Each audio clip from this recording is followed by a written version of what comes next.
BTL, coming at you.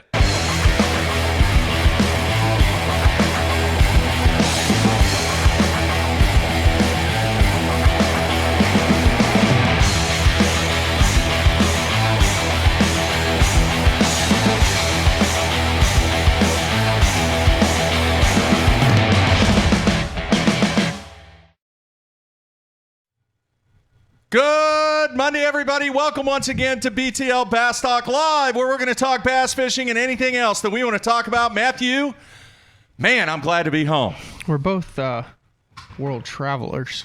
We both got back into I wouldn't the call great that state the of world. Oklahoma today from different portions of the country. Me from Arkansas, where I was covering the FLW Cup that inevitably we knew Bryan Thrift was going to win one.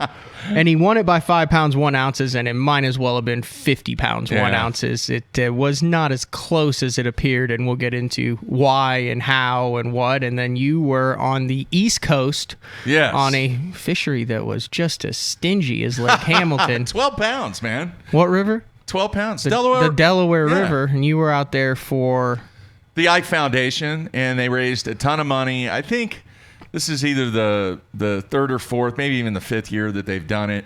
And outstanding job by Becky and Mike Iaconelli raising money for kids in the inner cities. And it was tough, man. The tide schedule, that's what everybody was talking about before the tournament began, when we had the little get-together on Friday night where they did IKE live from the, I believe it was the Embassy Suite. No, it was the Crown Plaza Hotel, the sports bar that was there. And everybody was talking about the tides. Bad tides, bad timing. They had about an hour window, and that was it toward the end of the day. So it was tough. Now, they had a fancy dinner there. What was it, a poker? Or? Poker night. Poker night? No. Casino night. Casino night. That's what it was. Now, did you have to get dressed up, or did you go with the Nike polo? No, I went with the Nike polo. I didn't know it was a dress-up thing. Cargo shorts? No, I don't wear cargo shorts. I don't, man. They're just regular khaki shorts. But you were there kind of behind the scenes to make sure everything went well with the live stream and all that. Yeah, but I ended up going and met some really cool people that donated quite a bit of money and time, and the staff that Becky has, unbelievable, man. Those people that she has working. This is not just a one event thing either.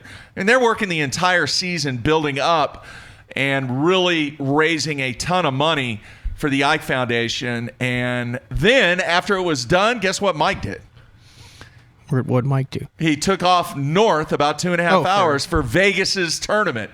And Vegas did not have a good tournament, but won Angler of the Year for his youth club. Yeah.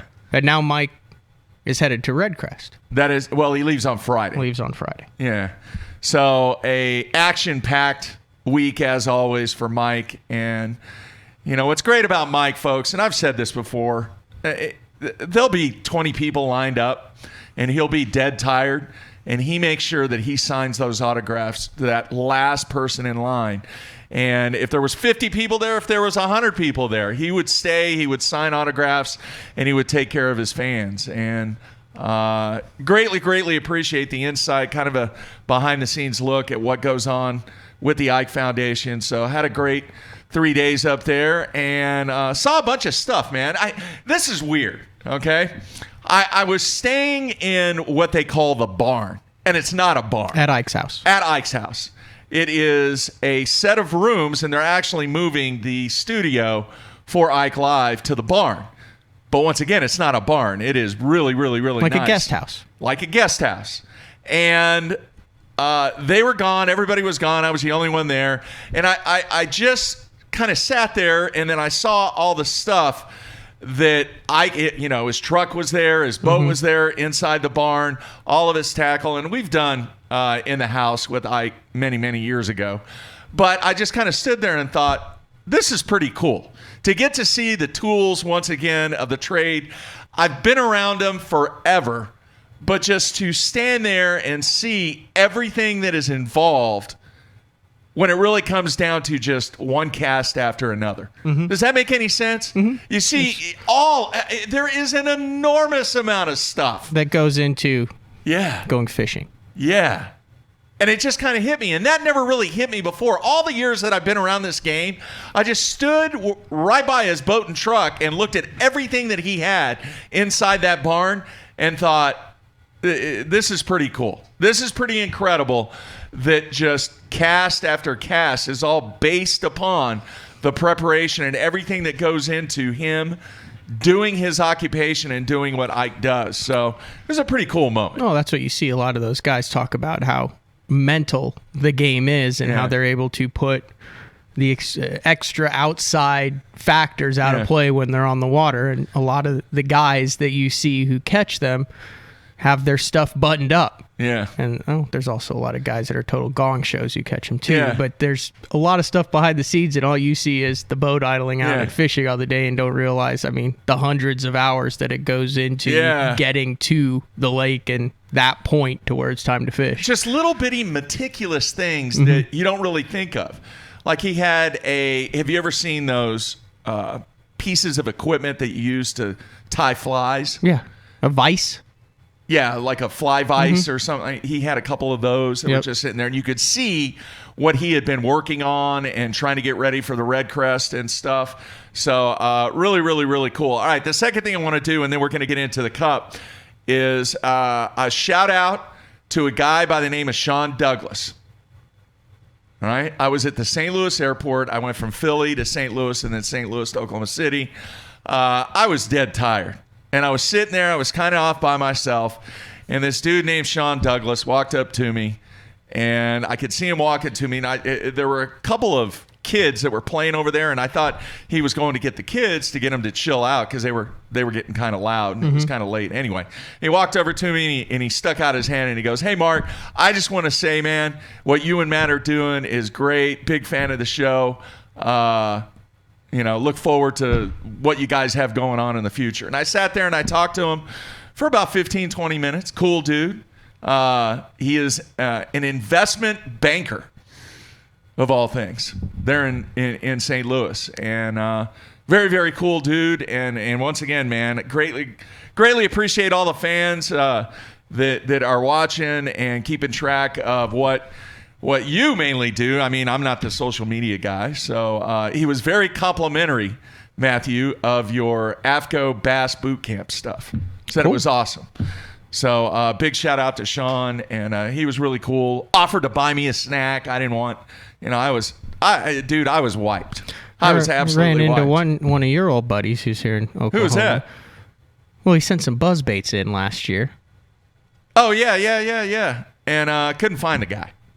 The guy that built the buzz baits. Well, there's supposedly 3 buzz baits. They're in there on the desk. Well, I got to take one of those with me. One of them was meant for me. Yeah. So, before we get into the FLW Cup, I keep wanting to call it the Forest Wood Cup because that's what it's been for years. But now it's the FLW Cup. Yeah. They did get Forest up there and did a really cool thing. They brought all of the people who worked for FLW out, and he got a standing ovation. And Wood was there. Yeah, Woods was there too. Standing next to him. I saw that. I watched that. It was really cool on the live coverage. Seemed like there were a number of people that became emotional during that feature. Of the final day. Definitely. But anyway, Monday morning feels like it's been a year since there's been an Elite Series tournament. Remember, there's still a whole season, a whole half season left on the Elite Series, Mark. Right?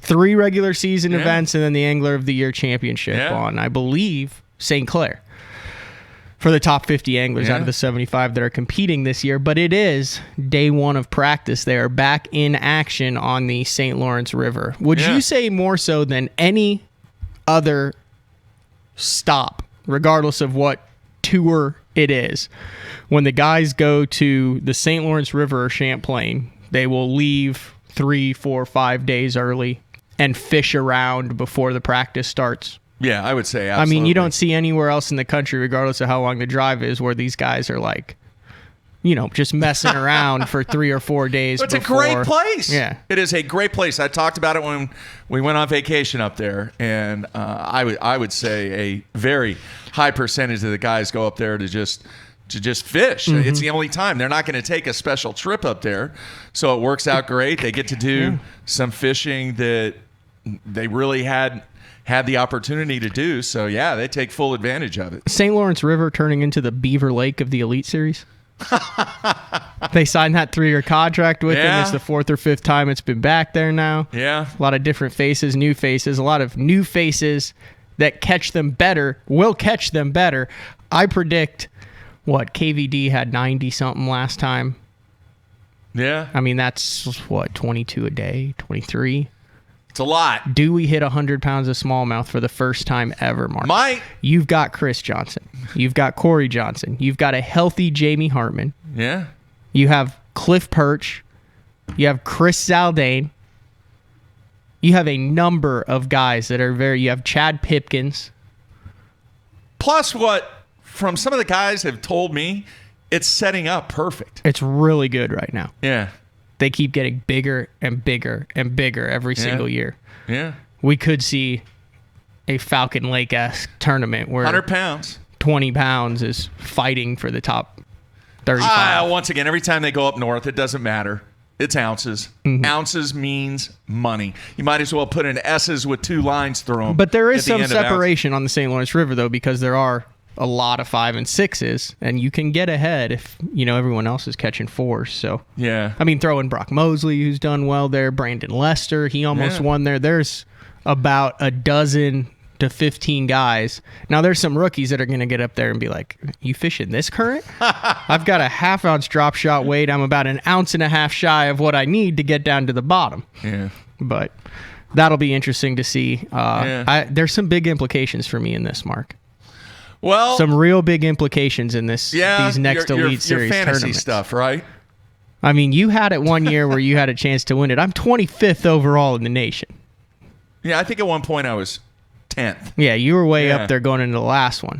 Mm-hmm. So I think my strategy up north, so you've got the St. Lawrence and Cayuga. You going with the hammers? Here's the deal. You always say, if you don't win, you lose. But I'm going to play this long picture, kind of like I do fishing the Costas. Yeah. Typically up north, the statistics say that the guys who catch them up north always catch them up north. Yeah. What's the last regular season event? So we have 3 northern tournaments. We have Lake St. Clair, Cayuga, and the St. Lawrence River. Now there's a rescheduled wild card in there. Where's that? Yeah, Fort Gibson. Fort Gibson. That's where I'm going to make the money.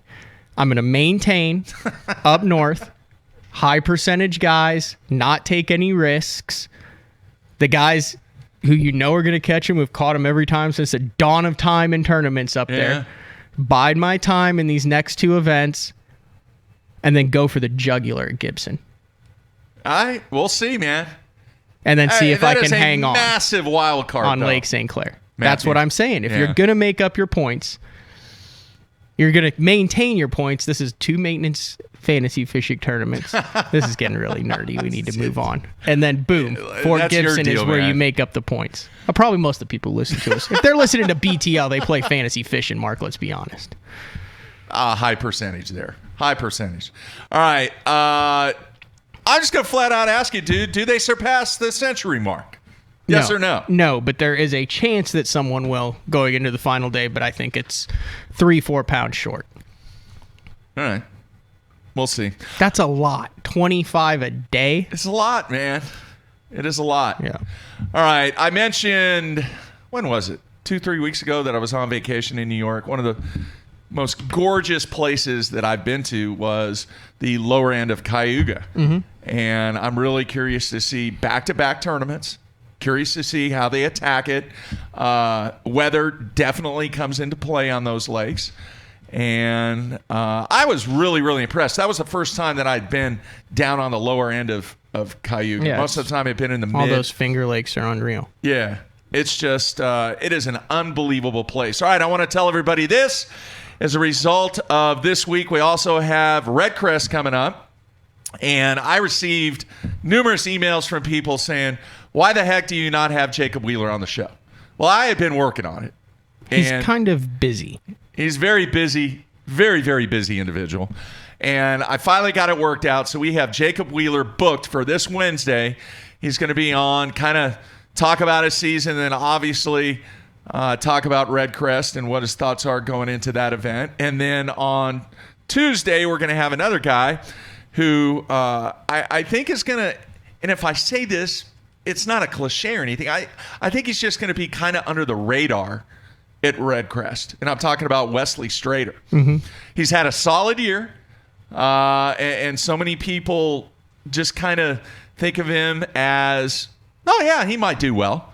But I got this feeling. I went back. I kind of looked at his stats on the airplane when I was flying last night and thought, this might be somebody that is going to surprise a lot of people out there, because I think people are weighing it so much on previous history that people have had on this body of water. Obviously, A-Mart and everybody else that has done well on this body of water. But I just think Strader's going to be one of those guys that might fly under the radar and really surprise a lot of people.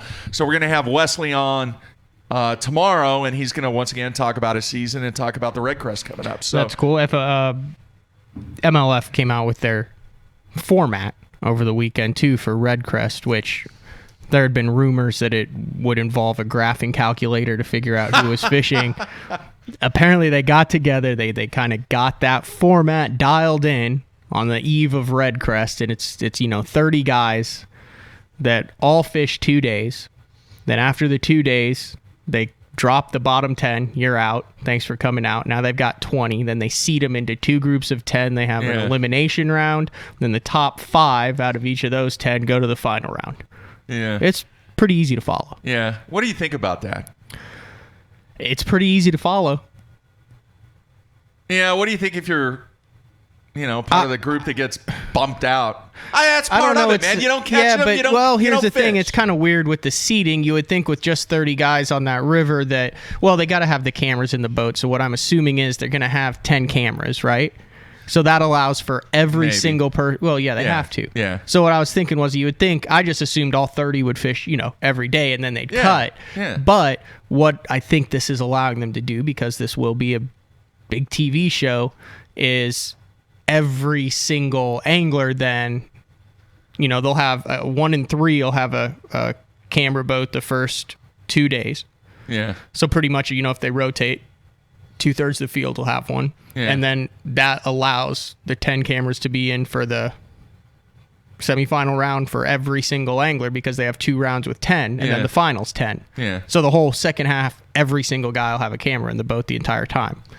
So that's kind of cool. I like that aspect of it, as far as exposure for the anglers and being able to follow it along in the Red Crest.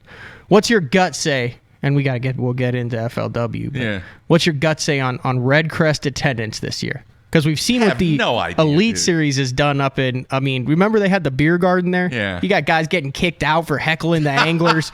Eric Lopez is there going, hey, get this guy out. The guys, remember that guy sitting there going, if I had your boat, I'd be catching him too. Yeah. I don't know, man. I really don't know. I'm interested. I think they'll show up on that. I have no idea. They like bass fishing there. They do. And craft beer.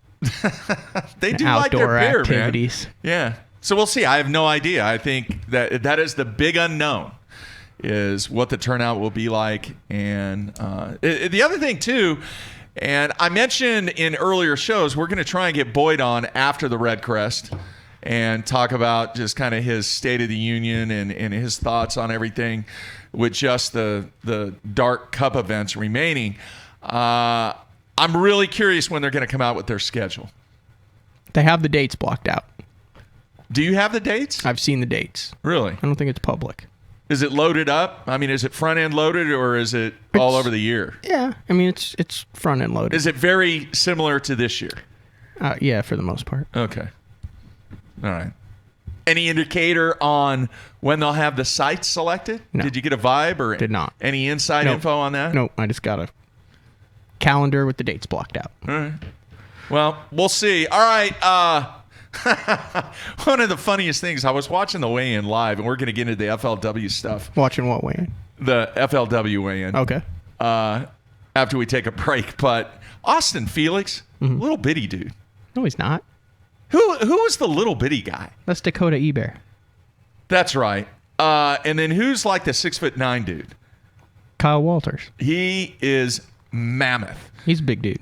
Big dude. And I know him and Thrift roomed together, and they battled for the Costa title in the Costa Championship last year or whatever. But seeing those two up there on stage was I got a chuckle out of it. The dude's like 6'9", 6'10". Yeah, I think Jody White was telling me this. One of the guys who works for FLW pointed this out, and I didn't realize it. So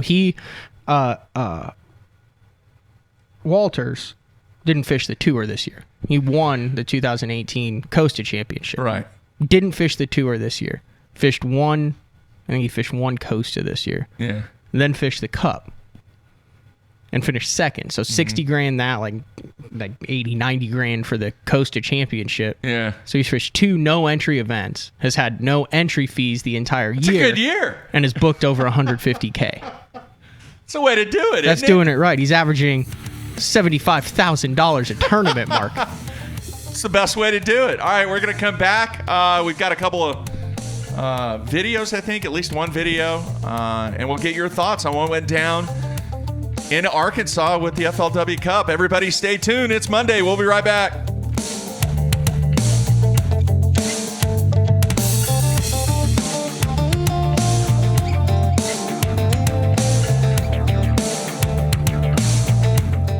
Sleek new design with easy control file. The clearest images underwater with uncompromising range. Live mapping from the touchscreen. View notifications, video, even Google Maps on screen. And for the first time ever, real-time view of fish movements with live sight sonar. HDS Live. New from Lowrance. I got my power pole down, stuck in the mud in the bottom of the lake, sitting so still in the wind and the waves, could even be a hurricane. I got my power pole down.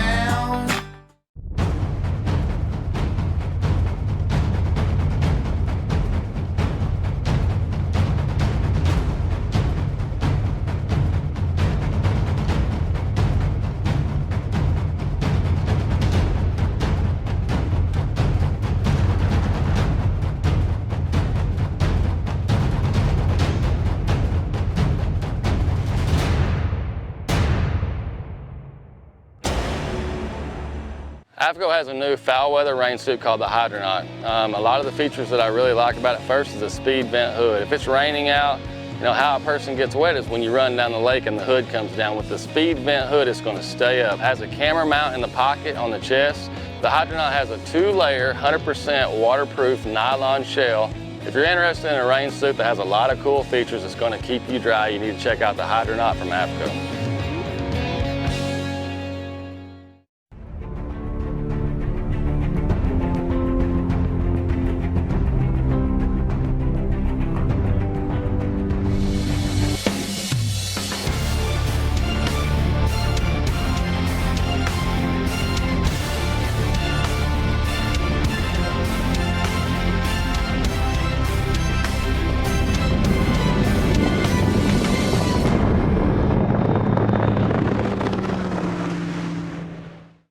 Rollin Martin's here. I'm going to be telling you about a new product by Sunline. It's Siglon PE x8. I've been using it almost extensively all year for my frogging, flipping, drop shotting, shaky heading, worming, jerk baiting. It's by far my favorite Sunline braid. I honestly, I don't say this unless I think it's true, but honestly it's the best braid in the market of any of the braids. Definitely check it out. It's a price point line, $14.95 for 165 yards, and that could last you a whole year, just one spool with using leader material. It's Siglon PE x8. It's my favorite braid, and I think if you use it, it'll be your favorite braid too. Blue Water by TH Marine, offering LED lighting solutions for your boat, trailer, truck, ATV, and so much more. Engineered and built to be rugged with waterproof and submersible options. Designed for easy installation, Blue Water is available in a variety of colors and styles. All backed by a limited lifetime warranty. Blue Water by TH Marine.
All right, we are back, kicking off the week.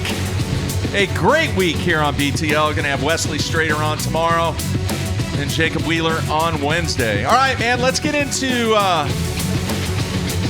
time that you spent in Arkansas for the Cup. And no surprise to anybody, Bryan Thrift gets it done, his first Cup victory. And what were your initial thoughts, Matthew? The thing that stuck out to me about the win was in the press conference afterwards. He said everyone expected him to win a cup except him. Really? That he had some self-doubt as to whether or not he could get it done. As good? What stopped working? Oh, my cord over here got tangled up. Oh. As good as he is, he had some self-doubt. He said he realized that everyone just thought he was eventually going to win, but him. You know, every time I do articles or write or talk about it, I have to actually make a note that Thrift has not won the Cup. Yeah. Because it seems like he's won one. You know, all the other guys with Dudley and Martin, and John Cox and all those guys, it seems so. Did your mouse stop working too? Yeah.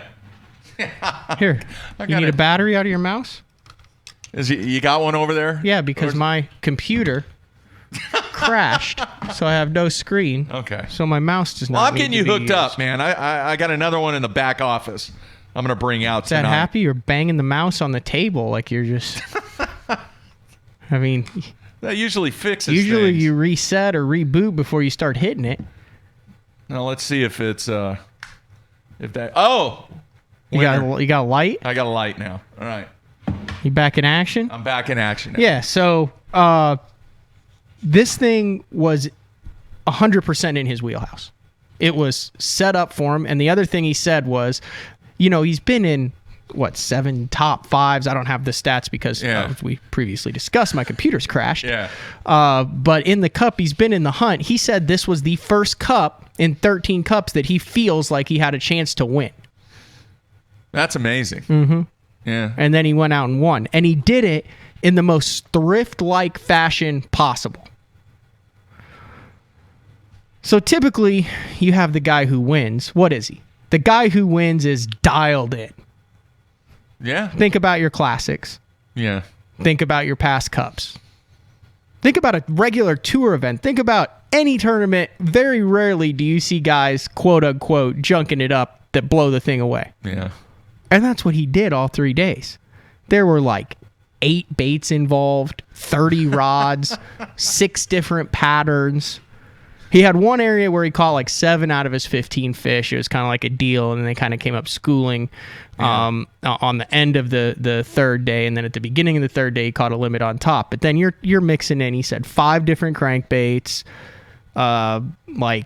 Texas rigs, top waters, moving, pretty much everything a drop shot, pretty much everything that underspin. I mean, it just keeps going. He went through his pattern, and I'm sitting in the back laughing at it. He's like, I hope that's good enough. And I'm just laughing at it, like how and so he said also in a press conference, and he talked about this afterwards, was it's important in the summer to fish everything. Shallow, mid-depth, and deep, because you can catch him at all. So what he did was he would bounce around between. He caught some on top, some in 5 to 6 foot, and some deeper than 12. Yeah. So he literally did everything all over the lake with all the different baits, while everyone else is trying to rack their brain to put a pattern together. I mean, you talk, Kyle Walters, Dakota Ebert, Jeremy Lawyer, Scott Martin. They all had really defined stuff in either a certain area of the lake, or they only fished brush piles, or they only fished a big worm, or they only threw a topwater. Yeah. Thrift's doing it all, and he beats him by 5 pounds, which on a fishery like the way it was fishing did not even feel close at any point. Let me ask you this. A number of guys mentioned they were going dam to dam. Right. Well, it's 7,000 acres. I know. Dam to dam.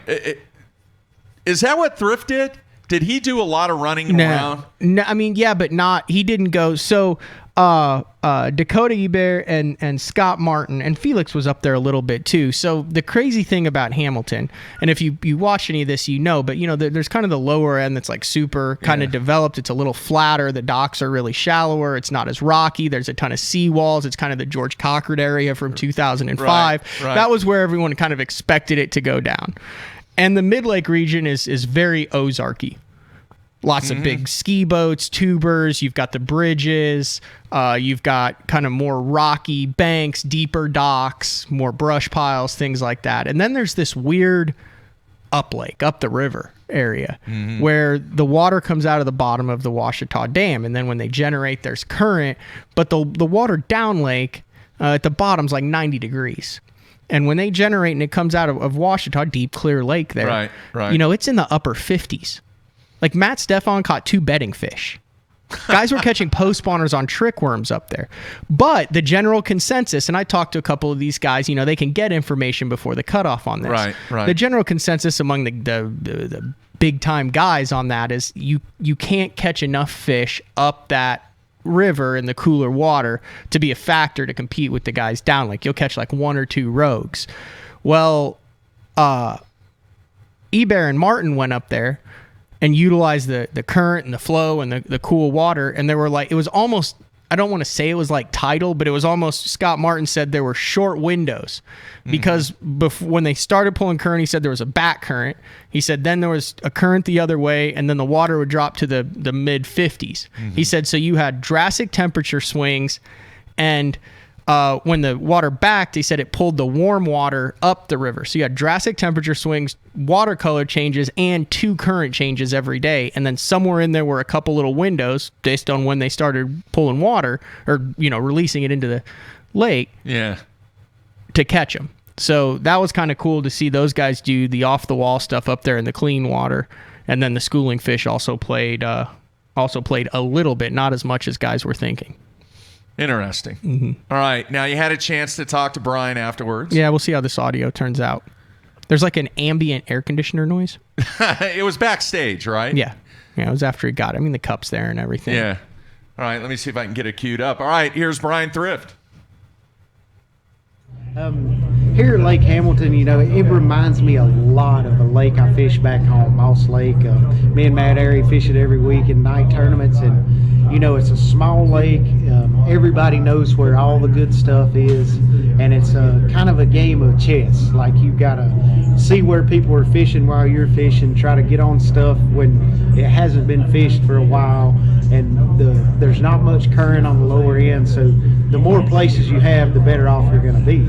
And that's how I approach this event. I mean, it's very similar to my home lake. I ran a lot of places, and I had an area that was good also, but being able to make that one cast and run to the next piece of cover, make 2 or 3 casts, run to the next piece of cover, and then having a home that I could set the remainder of the day and try to catch a big one, that was kind of the 1-2 punch I used. I knew I wanted to have enough brush piles I could run for 3 days, and I wanted to have a home where I could sit and milk out a bite if I had to have a bite. You know, if all else fails and I need to get a bite, I can go here, spend an hour, catch a couple fish, and I ended up it worked perfectly. You know, I mean, I went to my home every day and culled a lot of the fish I caught off the brush, so just everything went according to plan.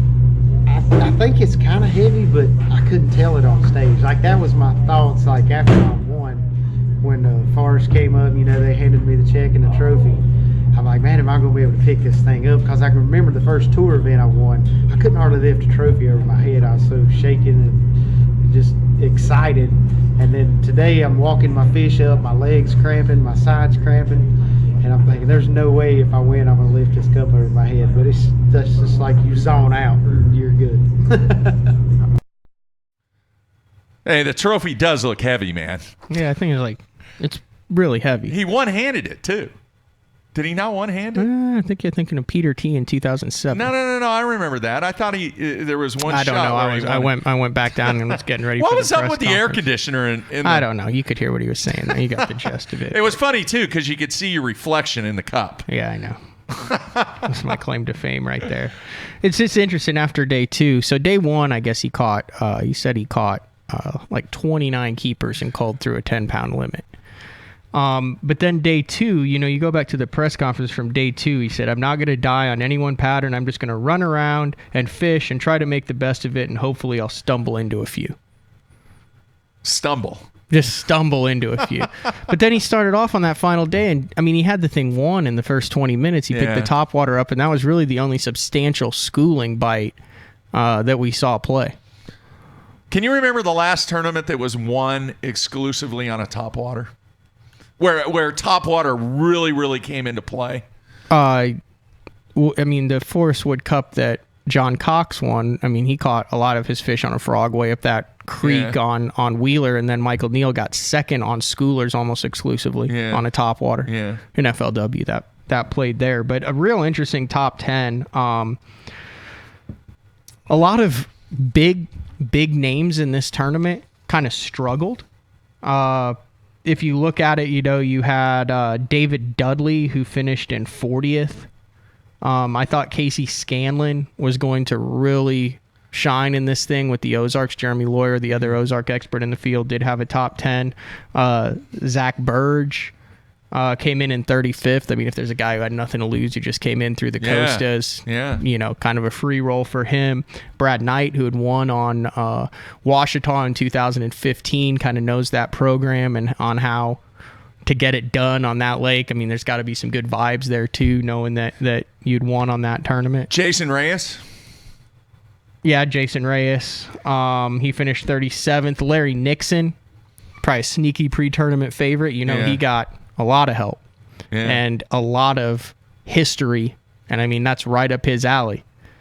I don't know that he got a lot of help. I'm just assuming he's the general, and you know, like Mike Worm's there's a bunch of guys that are around there that he's probably known for 30 years. It'd be like kind of fishing with their club, but you know, 27th for Larry Nixon. He had 10-9 on the first day, 7-5 on the second day.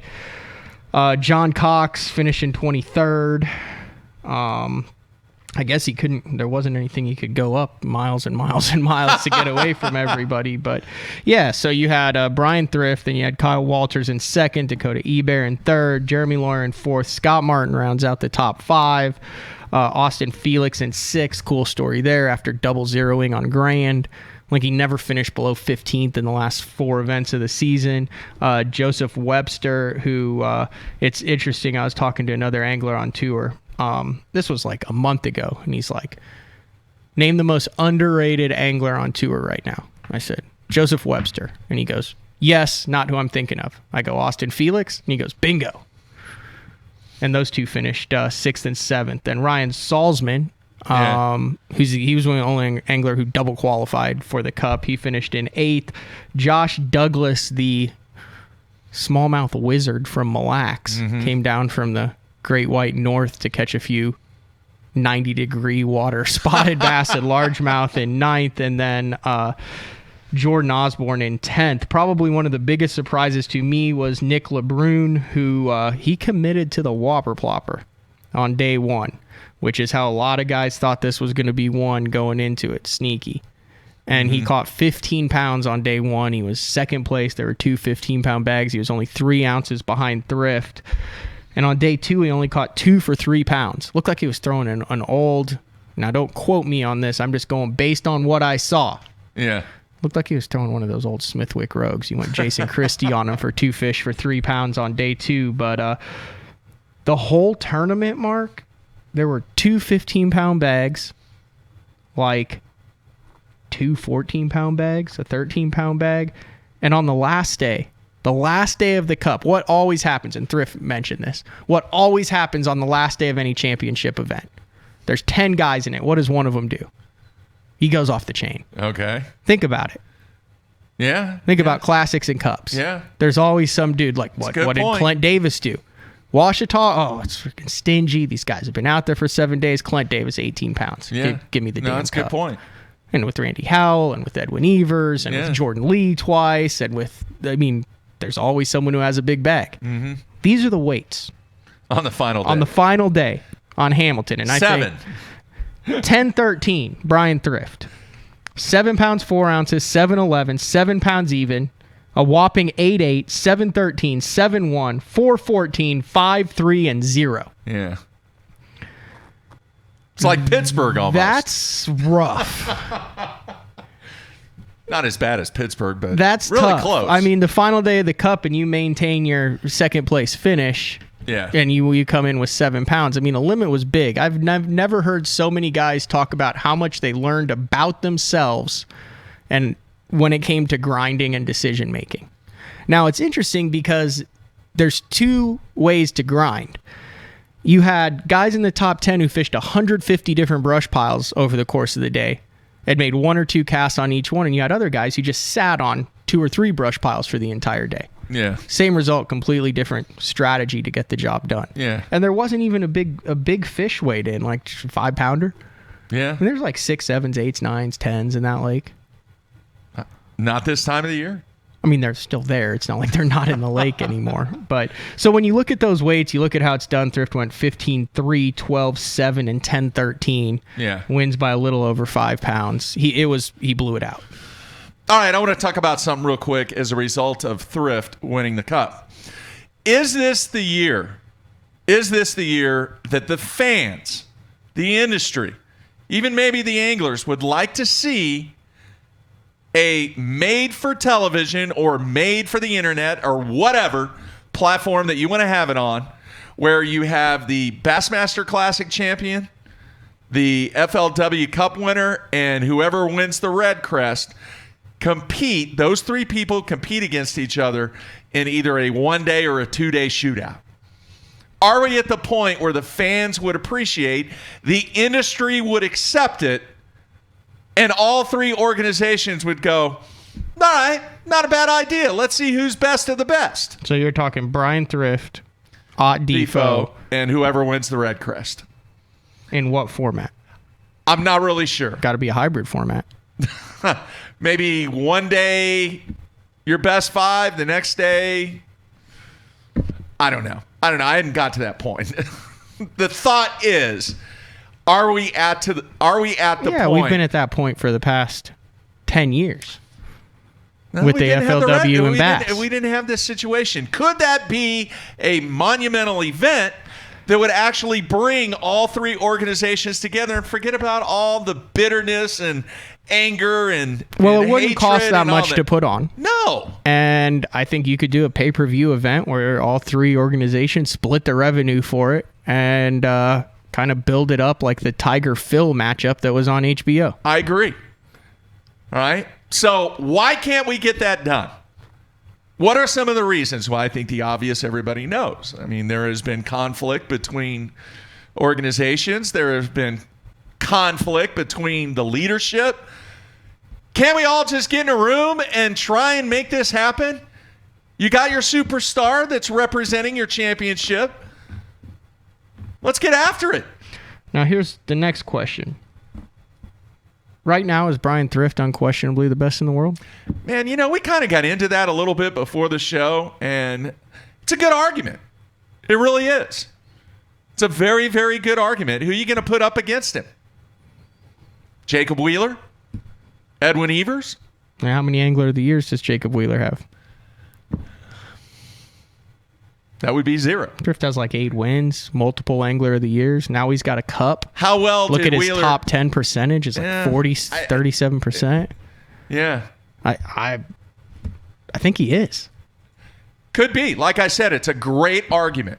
And hence, that's another reason why I think this event would bring huge interest from the fans, from the industry, even from the anglers.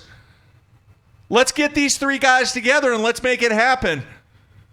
Go heads up, 1-on-1-on-1. I guess that's what it would be. You could get after it. You could make a case that right now in the world, 3 of the top 5 anglers in the world are on FLW. 3 of the top 5. Bryan Thrift. Yep. Scott Martin. Yep. And David Dudley. Yeah. All right. I had no notes, folks. I don't think you could.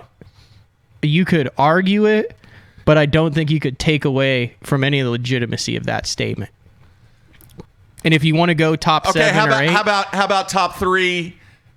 How about another top 3 off the MLF right now? Right now it's Jacob Wheeler, obviously. Yeah.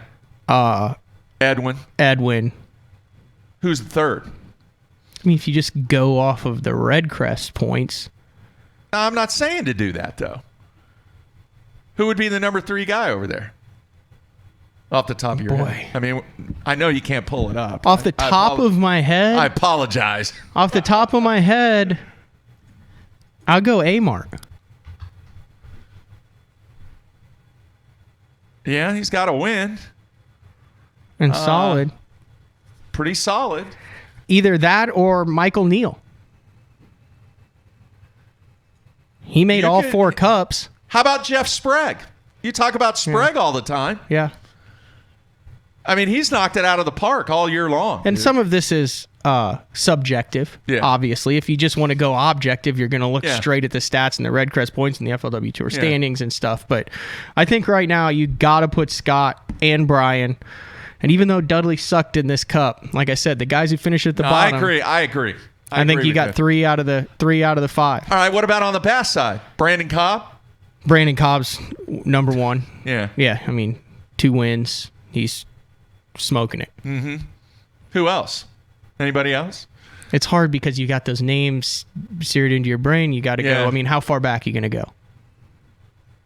Well, because just if you're this year. well, just if this you're year. Well, no, I'm looking at Thrift overall. I mean, right now, but also the body of the work. No, I got it. I mean, Clark Wendlandt, he's over there now. He hasn't set the world on fire, but he's having a solid year. He's got 3 FLW Tour Anglers of the Year. He had his decade. He's recently won FLW Tour event. Yeah. He had his decade. Mm-hmm. It hasn't been since the turn of the century, but he's had his decade. Cobb sticks out to me 100% there over there. Just how cool would that solid. be to take the top 3 champions and put it out there? All right. Now, what do you think would happen if I pick up the phone and I call Bruce Aiken at Bass and say, hey, man, not that it matters. I think you get a good chuckle out of it. Probably. It's like, well, Ott's not part of our organization anymore. What if Ott wins RedCrest? That'd make it easy. Just be a 1-on-1. Yeah. Who wins that?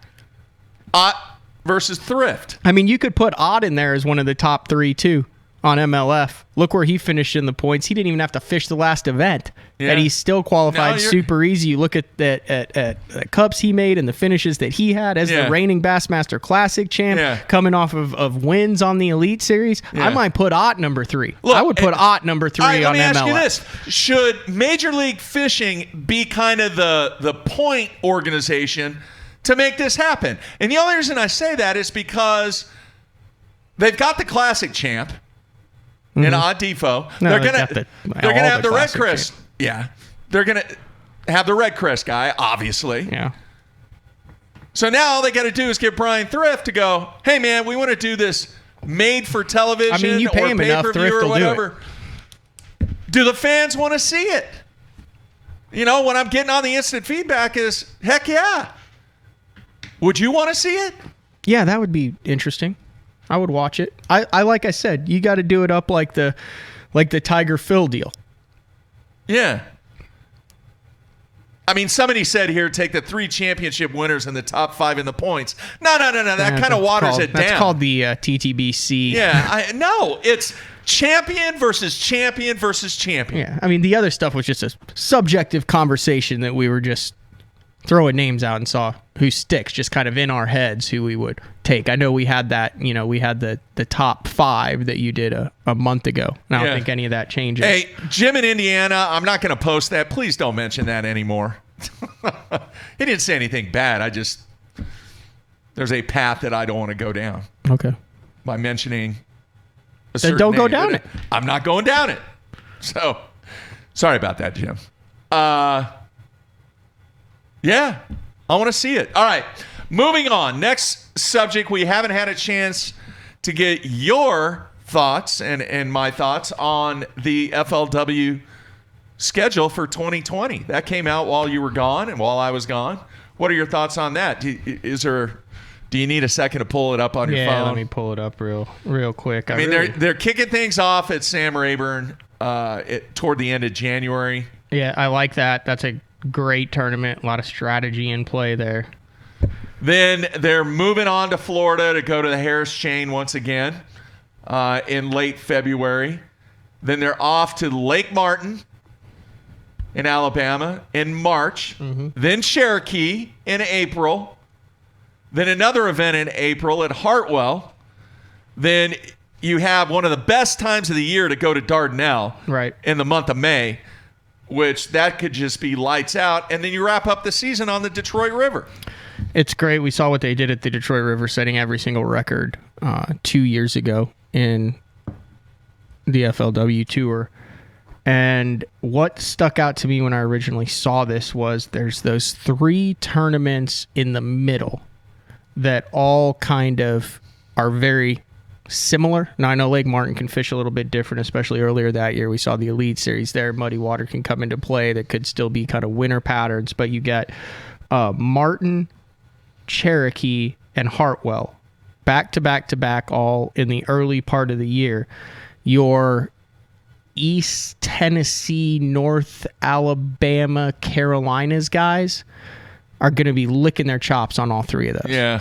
You're going to see guys who will be able to power fish and finesse fish the majority of this schedule. And I'm even going to go so far as to say Sam Rayburn. Scott Martin, he mentioned in his press conference, caught a 10-pounder on a spinning rod on Sam Rayburn in January.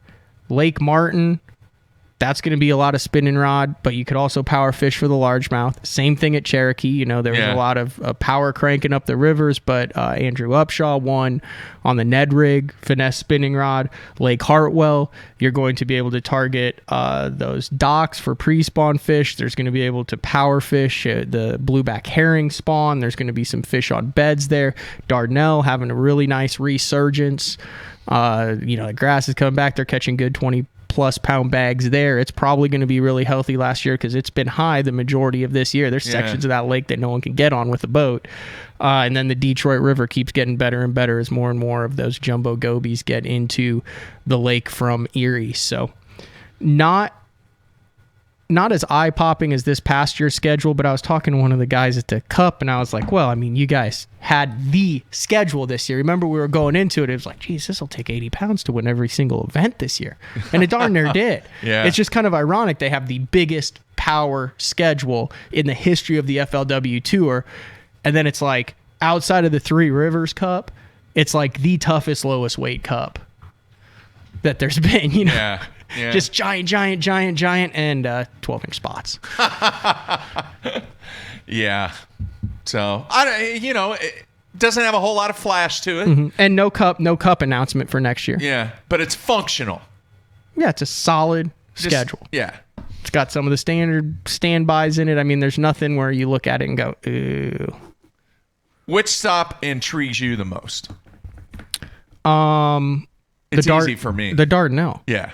The Dardanelle stop intrigues me. It's been a little while since we've seen an event there, and there's a lot of stuff you can do on that lake. It could turn into a grind. I mean, we didn't really get to see a true Dardanelle tournament when Steve Kennedy won the Elite Series the last time they were there because, the water was really high. There was a lot of crazy stuff going on. He got into that kind of backwater shale pit and caught him in there. But you get a real, true Dardanelle and normal pool in May. Yeah. You're going to be able to see a frog play. You're going to see offshore brush piles. You might see, I think the shad spawn might be going on then. You're going to see a jig, a big worm, a crankbait. And then the rain always has an impact on what goes down above Dardanelle on the Arkansas River. I mean, if that stuff happens next year, what happened this year, they'll be looking for another place. And think about it, Castledine. I mean, there's still some really good Rayburn guys, and Rayburn, they kind of got screwed on Rayburn this year because it was 8 feet high. Yeah. You hit Rayburn at the end of January, and if it's primed, look out. Yeah. I mean, 110, 120 pounds might win that. I mean, Albert Collins is still weighing in 40-pound bags on a weekly basis, it seems like, over there. Yeah. I just got a text from Jeff Crete. He has not had his procedure done yet. It actually takes place this week, so we'll keep everybody posted. Neck, right?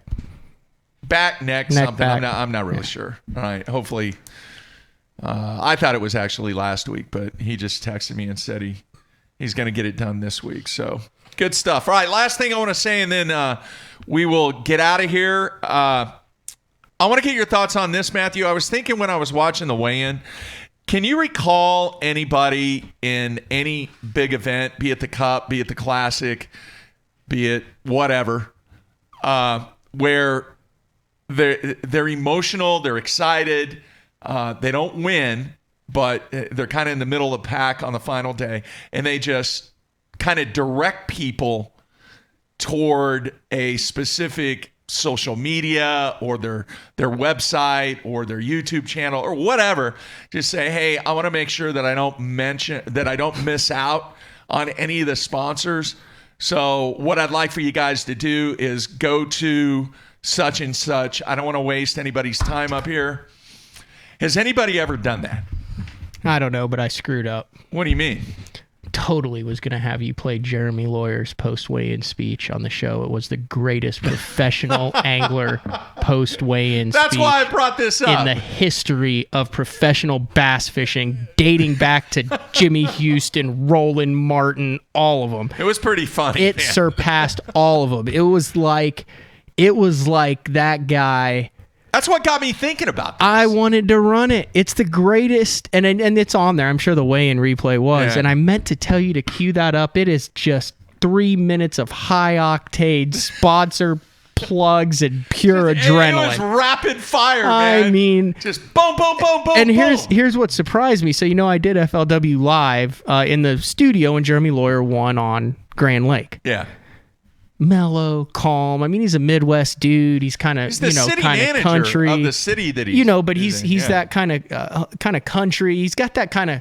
He's an Ozark guy. He's a good guy. Yeah. Yeah. Man, he got up there after that. And he looked around and saw all those people, and just boom.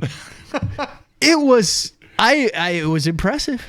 But when you hear, now granted, it was very charismatic. We're not making fun of him. In no way whatsoever. What I'm saying is, he was jacked up. But you have guys do it over and over and over. And I was just thinking, can you recall anybody doing it different? Yeah, Scott Martin. What did he do? Well, not here, just as a whole. Scott Martin always. What? Well. What? He always pumps his social media. No. I'm talking about instead of going through looking at the jersey going, hey, I don't want to leave anybody out. Yeah, I mean, you'll hear guys folks, just go, yeah, you see all the people on my jersey. I ain't going to name them, but they're the ones who support me, so go check them out. A lot of guys say that. It would be kind of cool to somebody have a video just queued up and go, folks, I've waited for this moment all of my life.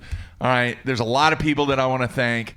There's a couple of people that I want to thank now, but I've actually put a video together and I want you to go watch it on my YouTube channel, blah, blah, blah, blah, blah. There you go. Just something like that. I don't think anybody's ever done that. Is that what you were bringing up, though, about the Jeremy Lawler? Yeah. I thought it rocked, man. It was funny. We were standing awesome. there, and it gets in a minute, and it's like, boy, this guy had it really thought out. Going and going, and then and it going gets in 2 minutes, and it's like, this guy is jacked up. And then about 3 minutes, there's like people who just randomly started standing up and clapping in the audience. It got so impressive. He was like a mix between an auctioneer, a car salesman, and a professional angler. That's what I said. I was sold by the end of it.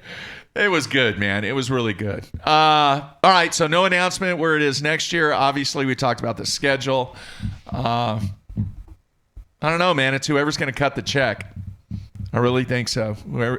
Whatever community's going to write the check and want them to come to their area. I will say this about the venue that they have there. I mean, I was there last year. It's a great venue. Yeah, super easy.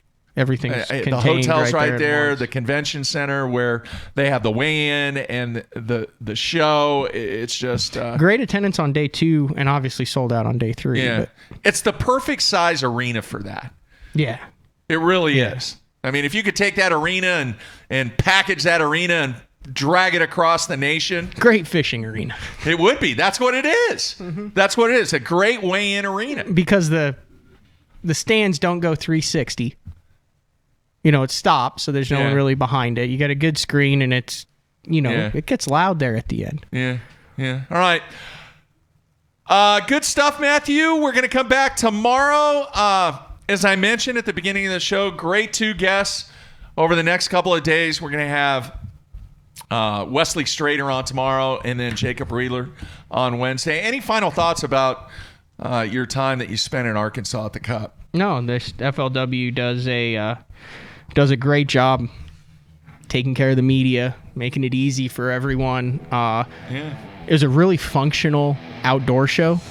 The booths were busy, but it wasn't like the classic where you couldn't even move and got close. You could actually move around. There were a ton of the FLW pros, some MLF pros that were there, with working with their sponsors, walking around on that. No Elite Series pros because they were all headed up to Waddington getting ready to start practice. But overall, a great experience, and it's about time that Bryan Thrift got his cup. Yeah. Like I said, he's the only one who didn't think he was going to win one. That's crazy. Crazy. All right, everybody. Great stuff today here on a Monday. Back tomorrow with Wesley Strader. Wheeler on Wednesday. Everybody be safe. We're out of here.